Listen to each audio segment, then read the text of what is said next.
sejam bem-vindos ao Café Cultural. O meu convidado de hoje é bacharel em jornalismo pela Unesp, especialista em engenharia automotiva pela FEI, também pela FEI é especialista em gestão automotiva, é bacharel em engenharia mecânica pela Anhanguera Educacional e atualmente cursa pela FATEC São Paulo o curso de tecnólogo em construção naval. Tem como mérito e prêmios concedido pela Fundação Casa de Cabangu uma honraria chamada Medalha de Mérito Cabangu e outros diversos prêmios nas suas várias conquistas como profissional. É um historiador vocacionado e uma autoridade no tocante ao assunto Alberto Santos Dumont. O meu convidado é Douglas Cavalari.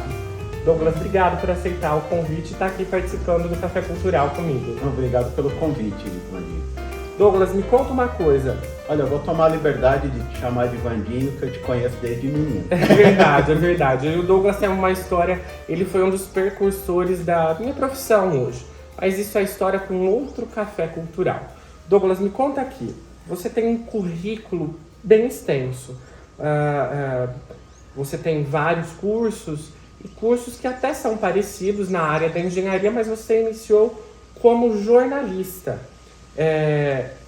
Eu quero saber como é que você migrou dessas áreas, como é que você escolheu, você saiu do jornalismo e foi para a área automotiva, mecânica? Conta um pouquinho para mim.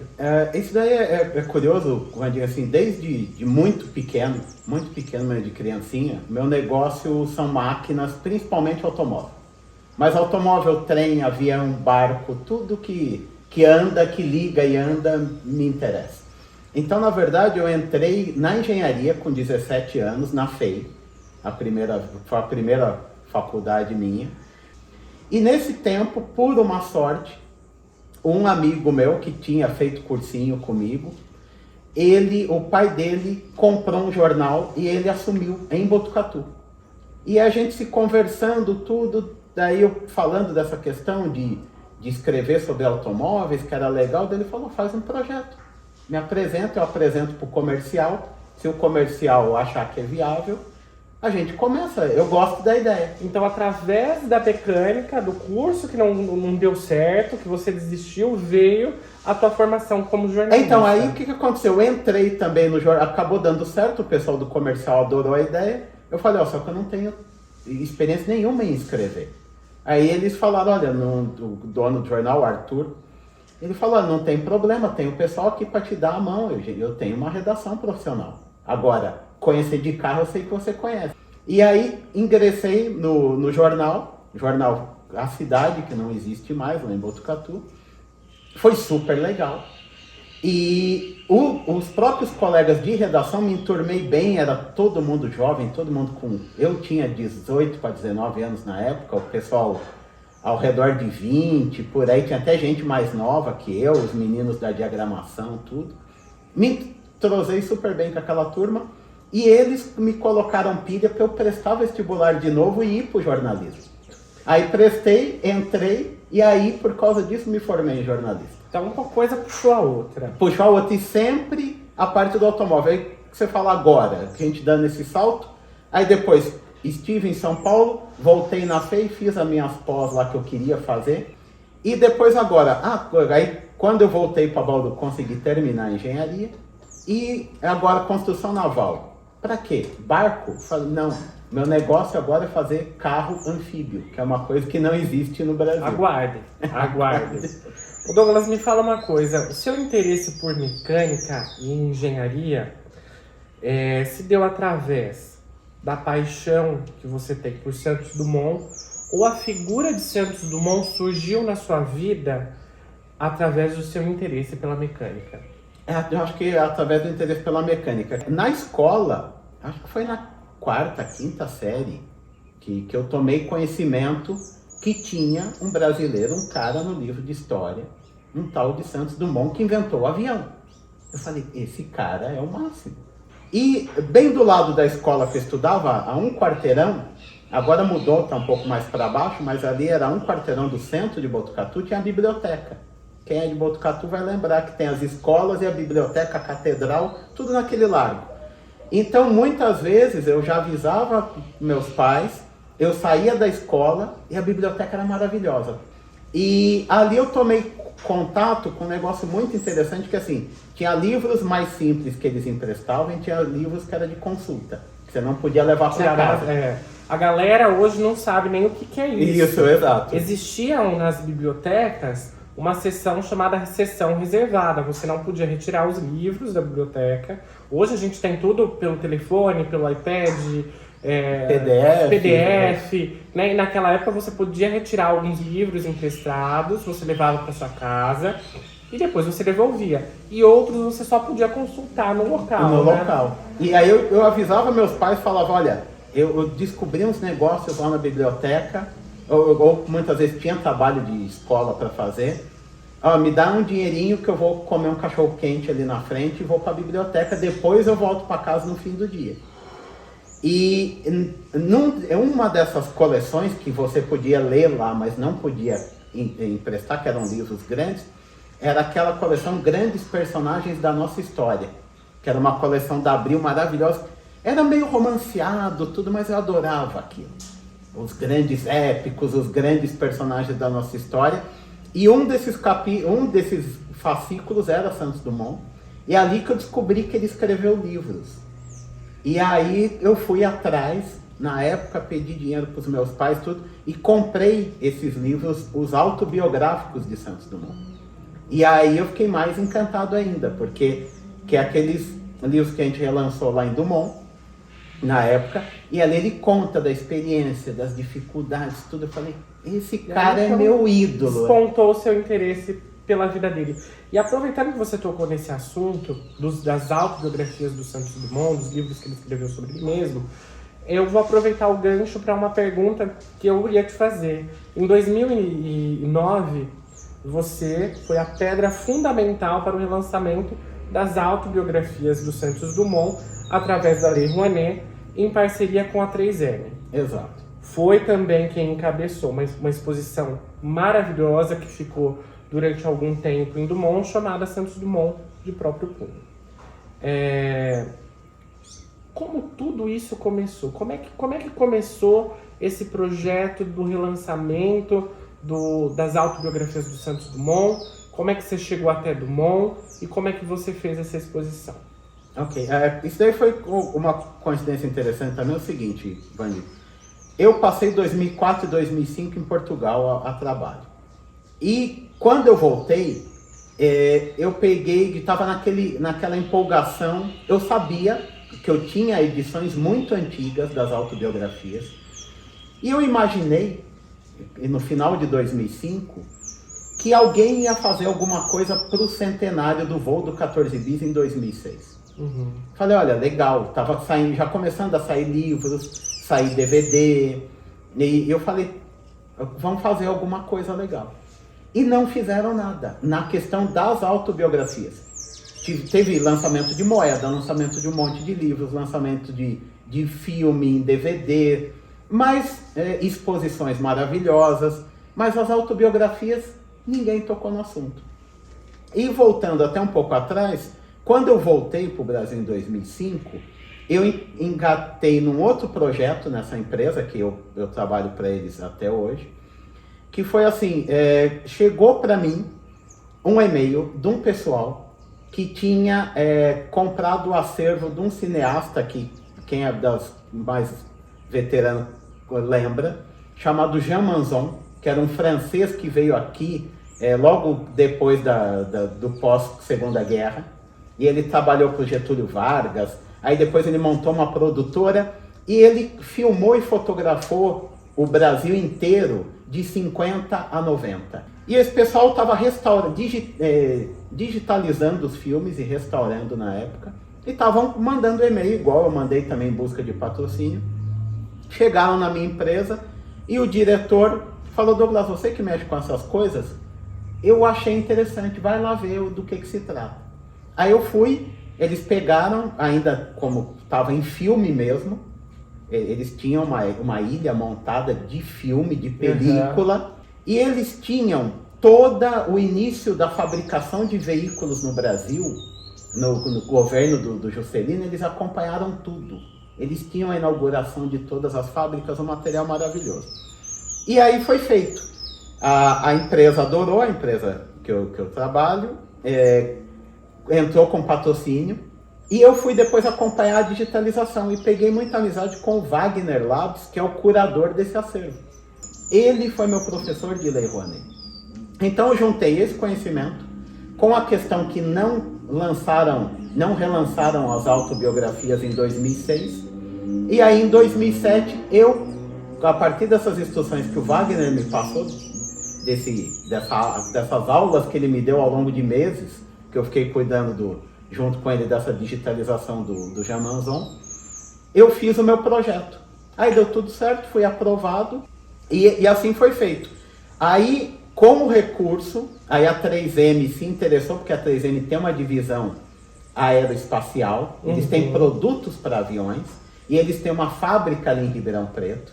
Então eles estavam entrelaçados na história. E aí a gente se conversou e falou, olha, a gente gostou do projeto, a gente aporta. E aí eu comentei, por onde você já andou? Eu já vim aqui em São José, no MAB, né, no Memorial Aeroespacial Brasileiro, já fui em Petrópolis, já fui no Museu no Rio de Janeiro, já fui em Dumont, que eu tinha ido anteriormente, estou para ir para Cabangu, em Minas, onde Santos Dumont nasceu. Perfeito, olha, em Dumont, como é ali do lado de Ribeirão, a gente tem interesse em fazer uma exposição, que dentro do projeto já tinha exposição. Então, você pode fazer lá? Eu falei, faço, eu falo com o pessoal. E a gente quer o lançamento em São José dos Campos. Também fui super bem recebido pela prefeitura de lá. Eles têm um espaço maravilhoso, um centro cultural lá em São José dos Campos. E assim foi feito. Ô Douglas, me conta uma coisa. Você, tendo em vista todo o seu fascínio por Santos Dumont, todo o seu conhecimento por mecânica, você acredita que a indústria aeronáutica seria o que é hoje sem as contribuições do Santos Dumont? Olha, a indústria aeronáutica no mundo é difícil. Assim, chegaria nesse ponto, Vandinho, chegaria. Porque ali, que nem outro dia eu vi num programa de entrevistas, a pessoa, um entrevistado falando, não me lembro agora, mas ele dizendo, olha, para vocês terem uma ideia, Paris do século XIX era a Nova York do século XX e a Dubai do século XXI. Então hoje, nos nossos dias de hoje, quando a gente fala de tecnologia de carro voando, de carro andando sozinho, tudo acontecendo, energias renováveis, aonde que está o foco hoje? É Dubai. E Paris era assim no século XIX. E esse fomento entre eles foi muito bom para Santos Dumont voar, para depois Voisin voar, Farman e muitos outros pioneiros lá da aviação. Mas assim, Santos Dumont tinha uma criatividade, tinha uma genialidade que era única e ajudou muito esse pessoal. Tanto é que assim, todos esses pioneiros, mesmo Blériot, Voisin, Farman, que chegaram a ter indústrias aeronáuticas deles, eles sempre reverenciaram Santos Dumont. E Santos Dumont tinha essa vantagem. Ele tinha dinheiro, ele não dependia daquilo, a sobrevivência dele estava garantida. Então, ele tinha o recurso e não precisava se preocupar. Então, os próprios Wright, que tem essa polêmica, o que difere dos Wright? Os Wright enxergavam aquilo como, bem no espírito americano, como oportunidade de negócio e como o jeito de montar uma indústria e ter a sobrevivência daquilo. Santos Dumont não precisava se preocupar com isso. Então, assim, ele se dedicou ao máximo, ele era focado. Outra coisa também, como ele era autodidata, isso nos pontos foi bom, o Henrique Dumont, o pai... Eu ia te perguntar isso, eu queria saber se você achava que a vivência que ele teve na Fazenda Dumont influenciou ele nesse processo autodidata, esse processo de criação que ele usou durante a vida dele. Com certeza. Tanto a parte nas próprias autobiografias ele deixa isso muito bem claro. Locomotivas, locomóvel para quem não conhece também, quem é novo, é um trator a vapor, que na época, antes do motor a combustão, lá na Fazenda Dumont teve muito. Uhum. Que tem uma particularidade, o Santos Dumont, assim, além de ser filho, ele é cria da genialidade do pai, do Henrique Dumont. Eu sempre falo isso. Porque, Eu sempre falo isso, como curador do museu, eu recebo as pessoas e eu tento falar muito sobre a vida do pai, porque o pai foi quem deixou ele livre para ele criar, para ele explorar as aptidões que ele tinha, né? E o Henrique Dumont, sim, era engenheiro, se formou na França como engenheiro, que naquela época era raríssimo. E ele vem para o Brasil, numa época aqui que tudo era braçal, ele vem com essa experiência dessa Paris e dessa França do século XIX, essa França mecânica da Revolução Industrial, que ali que começou tudo, Inglaterra, e depois já veio para a França. Então ali era o berço desse mundo mecânico. Depois chegou nos Estados Unidos, depois se espalhou pelo mundo. E o Henrique Dumont chega no Brasil com toda essa experiência e começa. E ali, na Fazenda Dumont, que foi a primeira fazenda dele, 100% dele, que depois, antes ele teve sociedades com o sogro, mas ali ele estava livre, ali era dele. Então ali ele começa. Tem um troço que lá eles nem chamavam de trator, na época, o locomóvel, que faz trabalho de tantos homens, que é esse trator a vapor. Ele comprava e trazia. Não tinha, a ferrovia parava em Ribeirão. Ele falou, não, eu tenho dinheiro, eu vou bancar um ramal, uma extensão dessa ferrovia, percorrendo todos os meus cafezais. A colheita não vai ser no lombo de burro, entende? Vai passar uma máquina menor recolhendo o café dentro dos cafezais, aí seca no terreirão, tudo ensaca, e depois eu ponho numa locomotiva maior e vou entregar esse café direto no armazém da estação de Ribeirão Preto. E aí ele banca isso. E toda maquinaria de beneficiamento, praticamente tudo que dava para automatizar naquela época ele automatizou. E o Alberto viveu tudo isso e gostava. E o Henrique foi tão sagaz e que os irmãos do Santos Dumont teve, acho que 2, que se formou também engenheiro. E o Henrique foi tão sagaz que com o Alberto, ele está na autobiografia também, isso o Alberto contando, que na época assim, tem aquele costume antigo de chamar todo mundo que tinha diploma de doutor. E o Henrique falou, não quero que você se forme doutor. Você vai para Paris, eu vou te encaminhar para os nossos parentes, que o Henrique Dumont era nascido em Minas, mas era filho de francês, então ele falou, vou te encaminhar para os parentes. Você procure mestres, pague mestres, os melhores, para te dar o conhecimento, mas não vá para a universidade. Você não precisa se formar doutor. Faça-se homem, né? Faça-se homem e eu não quero que você seja doutor. Ô Douglas, o Santos Dumont ele era uma pessoa excêntrica, assim Sim. como o pai, né? Por fazer todas essas engenharias mecânicas e tudo mais. Ele cria depois, eventualmente, uma casa que foi o precursor do flat, com as escadas e tudo. Existe alguma peculiaridade na personalidade dele que te chame mais a atenção? Essa questão, assim, que o próprio pai deve ter percebido, de um gosto extremo pela mecânica, pelas coisas e pelas invenções, desde muito menino. Um foco extremo e, ao mesmo tempo, uma criatividade de gênio. Aí que é o toque. Porque, assim, se você pega os projetos do Santos Dumont, desde do primeiro balão, que o pessoal falou, não vai voar. Ele falou, vai que eu fiz as contas. Eu quero assim, eu quero assado, eu peso tantos quilos. Eu quero um balão desse. O pessoal falou, não vai subir. Não tem força de ascensão, nem para te puxar. Não, eu fiz as contas. E o Lachambre, a contragosto, que era o maior fabricante de balões de Paris, faz o Balão Brasil, com o projeto Santos Dumont, e ele voa. O dirigível, o pessoal ficou, só um detalhe, o pessoal ficou horrorizado, porque até hoje, na área de automóveis agora, a gente está falando de carro elétrico, já faz parte do nosso dia a dia. O último estágio, a última fronteira é o veículo a hidrogênio. Esse é a forma mais maravilhosa de se mover.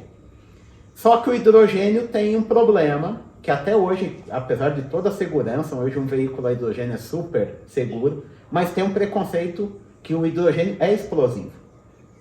E quando o Santos Dumont faz, aquela época todos os balões dirigíveis, qualquer coisa sem asas, que voava, era com cheio de hidrogênio. A hora que ele falou que ia pôr um motor a combustão embaixo de um invólucro cheio de hidrogênio, o pessoal fala, você é louco. Você é louco, você vai se matar com isso. Daí falou, as fagulhas e outra coisa, os motores daquela época eram muito primitivos. O motor a gasolina daquela época era uma coisa primitiva, soltava labareda pelo escapamento. Daí ele falou, não, já pensei nisso. Eu fiz o meu sistema de escape, os canos são virados para baixo. O motor em V. E os canos de escape, vai pular a labareda, mas vai no sentido do chão. O balão tá aqui, o escapamento tá virado para baixo. Então ele tinha umas coisas em que ele desconcertava a turma. O 14 bis, apesar de ser complicadíssimo, também ele pegou várias ideias que não combinavam, que o pessoal foi testando. Não, e assim, era coisa da cabeça dele. O pessoal falava, Alberto, não dá para fazer assim. Dá. E ele fazia. E aí depois, o Demoiselle, quando ele sai do 14 bis, que é um avião que voa, bem dizer, ao contrário, de trás para frente. Tanto é que assim, a gente não vê foto de ninguém pilotando 14 bis, a não ser Santos Dumont. O Demoiselle, sim. O Demoiselle virou uma febre. Depois ele foi produzido, se eu não me engano, foi o primeiro avião a ser produzido em grande escala, né? Então, o Demoiselle era maravilhoso para voar. Mas assim, o 14 bis só ele conseguiu voar naquilo. Mas nós estamos falando das peculiaridades do Santos Dumont. Eu, por exemplo, eu acho ele uma figura excêntrica. E eu adoro as histórias, por exemplo, dele sentar para tomar um café, um chá da tarde, numa cadeira de 2,5 metros de altura. Né? Fazer o mordomo da casa dele, do apartamento dele, servi-lo. Eu acho que ele era, como a Paris do século XIX pedia, né, do século XIX, do século XX pedia, ele era aquela coisa mítica. Exato, né? E ele aproveitou isso, Vandinha, assim, foi de caso pensado. Em Cabangu, quem visitar o Museu de Cabangu, é uma coisa fascinante lá, porque assim, eles herdaram um acervo que Santos Dumont, quando morreu, largou dentro da casa. Que a casa que ele nasceu, depois o governo brasileiro doou para ele e hoje é o Museu de Cabangu. E quando o Santos Dumont morreu, o pessoal da cidade foi lá, tomou conta daquilo, até para não sumir aquele acervo, para não roubarem, falar o português, claro. E lá se preservou uma parte enorme de documentos. Para vocês terem uma ideia, hoje é comum falar em influencer, é comum falar em você ter um assessor de imprensa, em ter um fotógrafo para te acompanhar, um cinegrafista para te acompanhar, a hora que você está para fazer aquele flagra no shopping Santos que não Dumont é... já fazia isso há mais de 100 anos, há mais de 120 anos. Tanto que tem registros históricos, filmes, fotos do Santos Dumont voando com 14 bis, com seus outros dirigíveis. Douglas, a gente está terminando aqui o nosso bate-papo, nosso café cultural, e eu queria saber o seguinte: você é um homem letrado, uma pessoa estudada, uma pessoa viajada, um conhecedor da história do mundo. O que mais te encanta na vida? A curiosidade. Douglas, qual pergunta você gostaria que eu tivesse feito e eu não fiz? Sobre a cultura no Brasil. Douglas, como está a cultura no Brasil? Eu vejo essa geração nova, que é uma geração, da tua geração para mais nova, eu boto fé nessa turma. Mas eu vejo que essa geração nova, que usa bem a internet, que usa bem as redes sociais, que usa bem todos esses mecanismos que eles têm a cabeça boa, esse pessoal, eu acredito que tem tudo para trazer o Brasil naquela fase linda, vamos dizer, dos anos 50. Saudosista não, anos 50, tivemos a Bossa Nova, tivemos, para quem gosta de esporte, Brasil campeão do mundo, tivemos Maria Esther Bueno campeã no tênis, tivemos Glauber Rocha com Cinema Novo, tivemos todos esses cantores que a gente... Tivemos Tom, tivemos Vinícius, tivemos Caetano, tivemos Gil, todo esse pessoal entre 50 e 60. A cultura, ela é a forma da gente eternizar as memórias de um povo. E eu acho que é o que o Brasil tem de melhor. A cultura, a criatividade nossa é única. ímpar. E é aí que a gente não pode se perder, e é aí que está. E a biodiversidade. É verdade.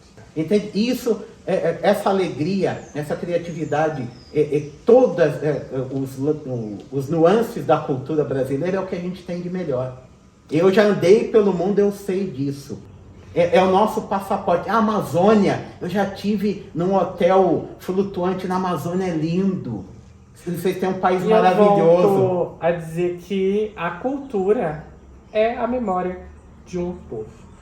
Douglas, eu agradeço o seu tempo, agradeço o nosso papo. Foi incrível estar com você depois de 13 anos. Sim, que a gente não se via. Gente, ele me conheceu, eu era uma criança. Uma criança. Né? E hoje, influenciado por ele, como eu disse, estou à frente aí da Secretaria de Turismo, do Departamento de Cultura. E, Douglas, muito obrigado. Obrigado, Mandir. E foi um prazer. Esperamos fazer outros projetos juntos ainda. Espero que sim. Obrigado. Fiquem ligados, se inscrevam no canal e me acompanhem nas redes sociais. Até o próximo Café Cultural.